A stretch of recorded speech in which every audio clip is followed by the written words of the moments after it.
Je m'appelle Nick Brandt et je suis le directeur des programmes communs au Chicago Council and Global Affairs. Je vous remercie d'être venu. Je saisis cette occasion pour souhaiter la bienvenue à George Friedman au Chicago Council. Je pense qu'il est ici pour la première fois. Merci d'être avec nous. Aucun endroit ne peut demeurer en paix longtemps, même pas les États-Unis. Je veux dire, nous les USA, nous sommes accompagnés, c'est-à-dire touchés par des guerres. L'Europe ne retournera certes pas aux grandes guerres, je suppose, mais elle retournera à la situation humaine normale. Elle aura ses guerres, ses temps de paix, et elle perdra des vies. Il n'y aura pas des morts par centaines de millions, comme lors de la dernière guerre, mais l'idée des Européens d'être des élus contribuera à cela. Il y aura des conflits en Europe comme en Yougoslavie et à présent aussi en Ukraine. Les relations de l'Europe avec les États-Unis, nous n'avons pas de relations avec l'Europe. Nous avons des relations avec la Roumanie. Nous avons des relations avec la France, mais il n'y a pas une Europe avec laquelle les USA auraient des relations. S'il vous plaît, le monsieur là-bas. L'extrémisme islamiste représente-t-il la menace principale pour les États-Unis?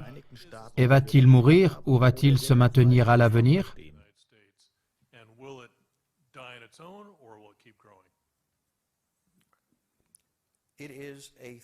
Il représente un problème pour les États-Unis, mais il n'est pas une menace existentielle.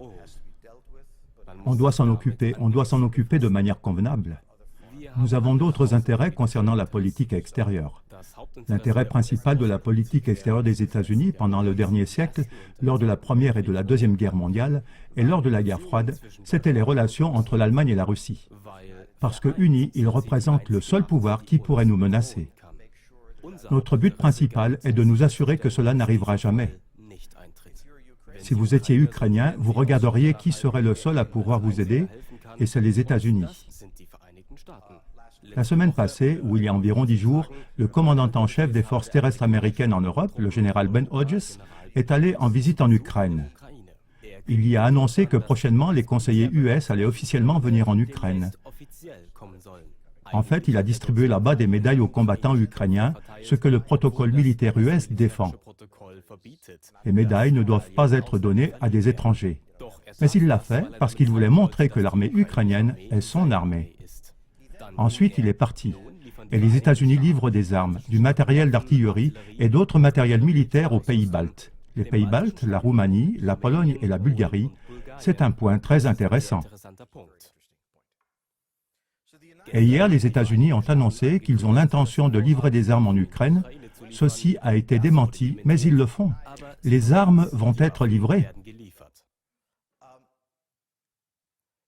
Et lors de toutes ces actions, les États-Unis agissent en dehors de l'OTAN.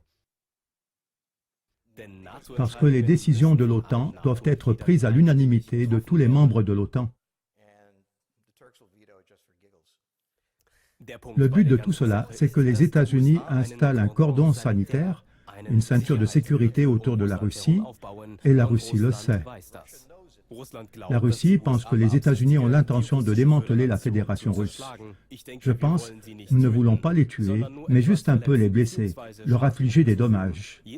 En tout cas, nous sommes retournés à présent à l'ancien jeu. Et si vous interrogez un Polonais, un Hongrois ou un Romain, ils vivent dans un monde tout différent de celui des Allemands, et les Allemands vivent dans un monde tout différent de celui des Espagnols. Donc il y a de la désunion en Europe. Mais ce que les Ukrainiens vont préférer, je vais vous le dire très précisément. Ils vont essayer d'éviter le souffle des États-Unis. Les États-Unis contrôlent tous les océans du monde dans leur intérêt primordial. Aucune autre puissance ne l'a jamais fait.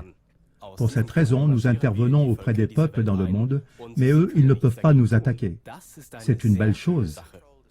Le maintien du contrôle sur les océans et dans l'univers justifie notre pouvoir. Le meilleur chemin pour vaincre la flotte ennemie est d'empêcher qu'elle soit construite. Le chemin que les Britanniques ont pris pour s'assurer qu'aucun autre pouvoir ne puisse construire une flotte était que les Européens combattaient les uns contre les autres. La politique que je recommande, c'est celle que Ronald Reagan a pratiquée en Iran et en Irak. Il confortait les deux parties de guerre, de sorte qu'ils combattaient l'un contre l'autre et pas contre nous. C'était cynique, ce n'était pas justifiable moralement, mais cela a fonctionné. Et c'est le point. Les États-Unis ne sont pas en état d'occuper toute l'Eurasie. Au moment où nos bottes touchent la terre, nous sommes démographiquement largement inférieurs en nombre. Nous pouvons démanteler une armée, mais nous ne sommes pas en état d'occuper l'Irak. L'idée que l'armée américaine avec 130 000 soldats occuperait un pays avec 25 millions de personnes, la proportion entre le nombre de policiers et les habitants de New York est plus grande que la proportion entre les soldats US et la population irakienne à l'époque. Donc, nous ne sommes pas en état d'intervenir de manière militaire partout, mais nous sommes en mesure de soutenir en premier lieu les pouvoirs qui se combattent pour qu'ils puissent se concentrer sur eux-mêmes. Les conforter de manière politique, financière, militaire, livrer des armes et envoyer des conseillers américains, et dans des cas extraordinaires comme nous l'avons opéré au Japon, non au Vietnam, en Irak et en Afghanistan, d'intervenir par des attaques préventives, spoiling attacks. La tactique des attaques préventives n'a pas l'intention de vaincre l'ennemi, mais elle vise à le déstabiliser. C'est ce que nous avons cherché à faire dans toutes les guerres. Par exemple, en Afghanistan, nous avons déstabilisé Al-Qaïda.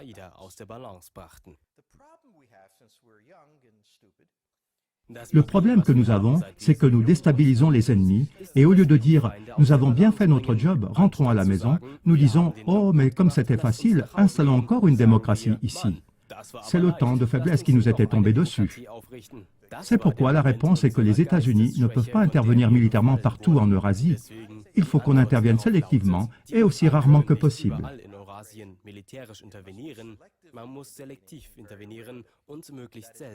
Une intervention militaire est pour nous un cas particulier, la dernière possibilité.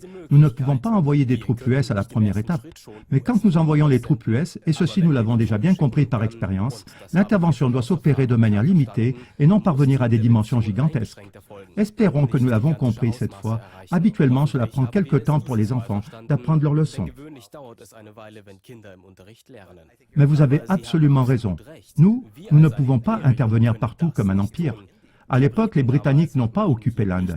Ils ont pris tout simplement les États individuels et ils les ont fait se combattre l'un l'autre. Les Britanniques ont installé des officiers britanniques dans l'armée indienne. Les Romains n'ont pas non plus envoyé des troupes dans des régions éloignées hors de l'Empire romain, mais ils y ont installé des rois pro-romains. Ces rois étaient installés par Rome, ils régnaient dans d'autres pays au service de l'Empire romain, et ces rois étaient responsables du maintien de la paix pro-romaine aux frontières de l'Empire. C'était ainsi, par exemple, dans l'Empire des Parthes. Les empires qui ont essayé de régner directement dans des pays occupés, ces empires ont tourné court, comme ça s'est passé avec l'Empire nazi, parce que personne n'a suffisamment de puissance pour régner directement. C'est là qu'on doit opérer de façon rusée. N'importe comment, ce n'est pas notre problème à présent. Mais en fait, ça veut dire que nous sommes un empire en tant que tel. Mais de ce fait, nous ne pouvons pas penser que nous pouvons nous relaxer, rentrer à la maison et ne plus nous inquiéter de rien. Nous sommes seulement environ au 3e chapitre du livre. S'il vous plaît, la prochaine question.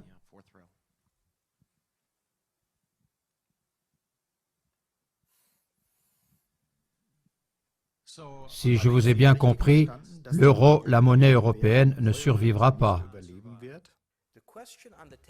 La question qui est à présent actuelle pour les Russes est de savoir si on veut avoir l'Ukraine comme zone tampon entre la Russie et l'Occident, qui resterait au moins neutre, ou bien est-ce que l'Occident empiéterait si loin en Ukraine que l'Occident, l'OTAN, ne serait qu'à 100 km de Stalingrad et à 500 km de Moscou.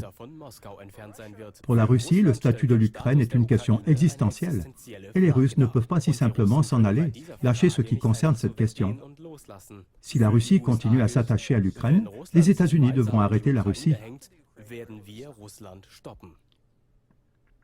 C'est pourquoi les États-Unis démarrent de telles actions, comme celle dont le général Hodges, qui est connu pour ses blâmes, a parlé dernièrement, à savoir des troupes d'intervention en Roumanie, en Bulgarie, en Pologne et dans les pays baltes.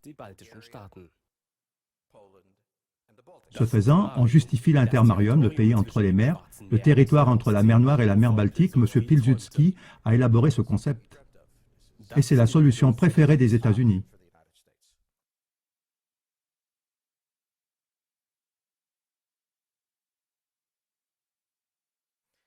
Et là où nous n'avons pas de réponse, c'est à la question « Qu'est-ce que l'Allemagne va faire dans cette situation ?»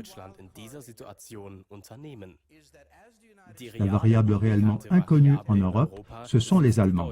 Si les États-Unis installent cette ceinture de sécurité, pas en Ukraine mais à l'Ouest, l'influence des Russes sur l'Ukraine diminuera. Nous ne savons pas quelle sera l'attitude allemande. L'Allemagne se trouve dans une situation très singulière. L'ancien chancelier fédéral Gerhard Schröder est dans le conseil de surveillance de Gazprom. Les Allemands ont une relation très complexe avec les Russes. Les Allemands ne savent même pas eux-mêmes ce qu'ils doivent faire. Ils doivent exporter leurs marchandises. Les Russes peuvent prendre leurs marchandises. D'autre part, ils perdent la zone de libre-échange dont ils ont besoin pour développer d'autres choses. Pour les États-Unis, le but principal est d'empêcher que le capital russe, les technologies russes, je veux dire que le capital allemand et les technologies allemandes et les ressources de matières premières russes et la capacité de travail russe se joignent en une combinaison extraordinaire, ce que les États-Unis essayent d'empêcher depuis un siècle. Alors, comment peut-on parvenir à ce que cette combinaison russo-allemande soit empêchée? Les États-Unis sont disposés à frapper cette combinaison avec leur atout, c'est la ligne entre la Baltique et la mer Noire.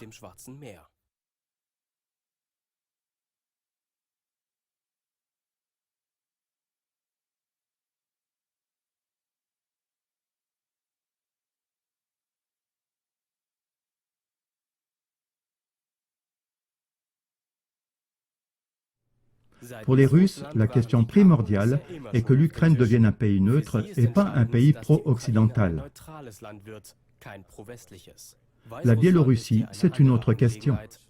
Alors, celui qui peut me dire ce que les Allemands vont faire dans cette situation, celui-là est à même de me dire comment sera l'histoire des 20 prochaines années. Mais malheureusement, les Allemands doivent encore et toujours prendre une décision. Et ceci est l'éternel problème de l'Allemagne. L'Allemagne est énormément puissante économiquement parlant, mais en même temps, elle est très fragile géopolitiquement. Et elle ne sait jamais comment ni où elle peut vendre ses exportations. Depuis 1871, cela a toujours été la question allemande. Et la question de l'Europe? Réfléchissez à la question allemande qui ressurgit à présent. C'est la prochaine question que nous devons poser. Ce que nous ne faisons pas, parce que nous ne savons pas ce que les Allemands vont faire.